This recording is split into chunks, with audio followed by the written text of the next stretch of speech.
Hello everybody, today we're talking wedges. I've got a couple options for you here.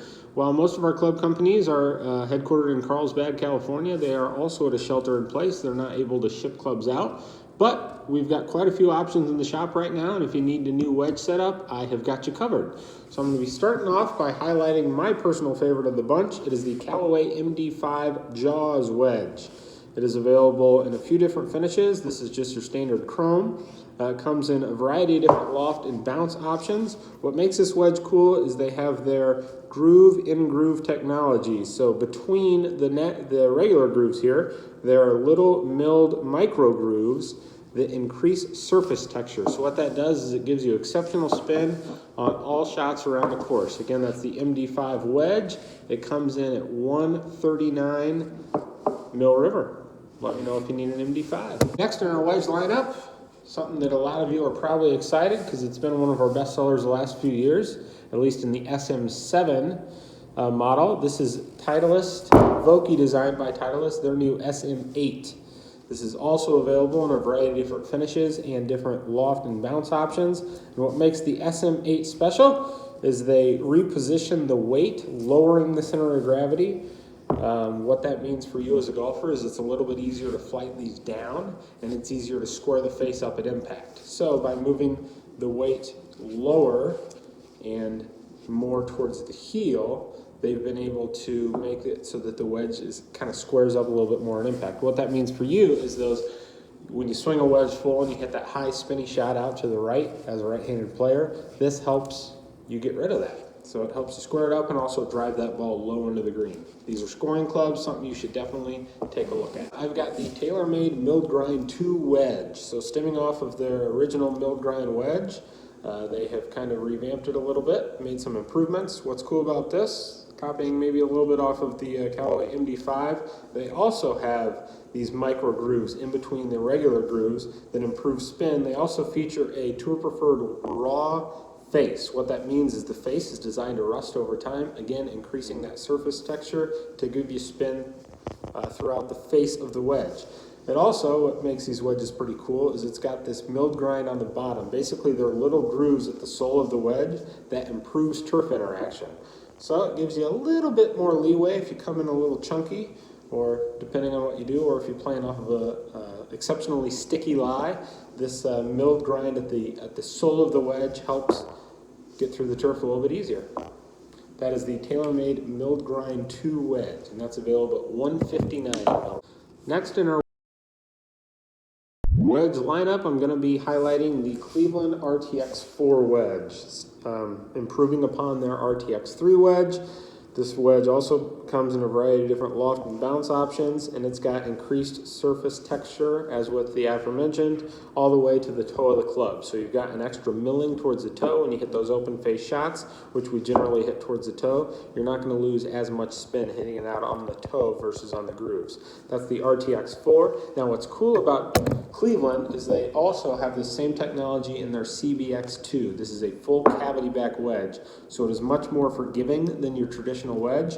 Basically what Cleveland did is they said most our fittings, we have guys that fit into cavity back irons. Why should a wedge be any different? So you get all the same performance in the RTX 4, however this comes in a cavity back model. These are both available at a little lower price point. They come in at $119 Mill River. So now that we've established what bounce is, let's talk a little bit about effective bounce. So this wedge is a 60-10, meaning it has 60 degrees of loft and 10 degrees of bounce. 10 degrees of bounce meaning as it sits at 60 degrees. Now, what happens when we open that club up to, say, hit a sand shot or a flop shot or so forth? That introduces more effective bounce to the club, because as this angle here, perpendicular to the ground at 60 degrees loft, is a 10-degree bounce angle, as we open it up, that moves that leading edge further up or further away from the ground, therefore introducing more bounce to the wedge. Now, the reason it's important to understand that is because that helps you determine the grind that is right for you. If you're somebody who likes to manipulate the wedge a lot around the greens, open it up, lay your hands back or so forth, you're going to want a bit of relief here so as not to introduce additional bounce as you open that club up. And the reason that's important to understand as far as determining what bounce is best for you is because all these companies have a huge amount of options. So in the case of the Vokey designed S grind, this basically is a straight grind across the back. So if you're somebody who doesn't necessarily open the club up and rather lays it back or forward depending on the shot you're going to hit, which is what Steve Stricker does, hence the S grind. He's been a Vokey loyalist for a long time. This was actually made for him. He's somebody who doesn't care so much about heel relief. Heel relief can be found in the M grind wedge, which has a little bit more of a grind off the flange on the heel or the toe of the club. So as you lay that club flatter, maybe on an open face sand shot, because there's more relief or it's ground down more at the heel or toe, that is going to introduce less effective bounce as you lay that club a bit flatter. So today's swing tip, we're talking about wedges. It is more of a swing thought than a swing tip, and I will expound upon that. So I consider myself a yip survivor. I have had a lot of wedge struggles over the years. It's so frustrating. It feels like you can't even play the game. Puts a lot of pressure on your iron play, because if you don't hit a green, then you're in trouble, right? Well, my problem was I was a dragger of the handle. I generally am a pretty decent ball striker, and with that, I come through with the shaft leaning quite a bit forward. Good thing. In wedge play, horrible. Why?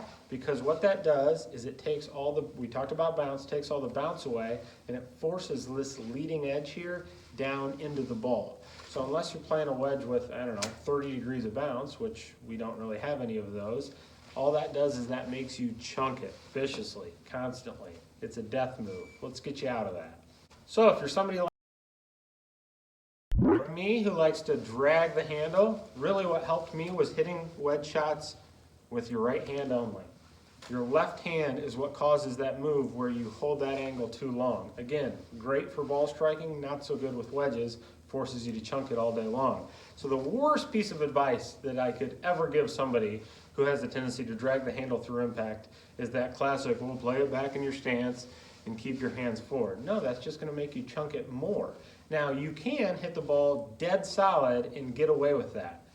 That's pretty close to impossible to do. Even tour players don't hit it solid every time. Why? Because they use the bounce.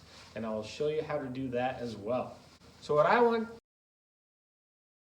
you to do is be able to use the bounce on your wedge shots. So all that means is we're returning this club to perpendicular at impact, right? So if you're a flipper, maybe then and only then would it be good advice to put the ball back in your stance and hold your hands forward. However, what you have to do on all these shots, and what makes it tough, is you have to turn.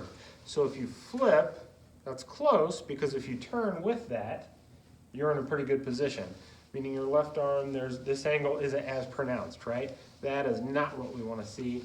That is not what we want to see. We want to come through with that club fairly perpendicular at impact, and we do that by turning our body.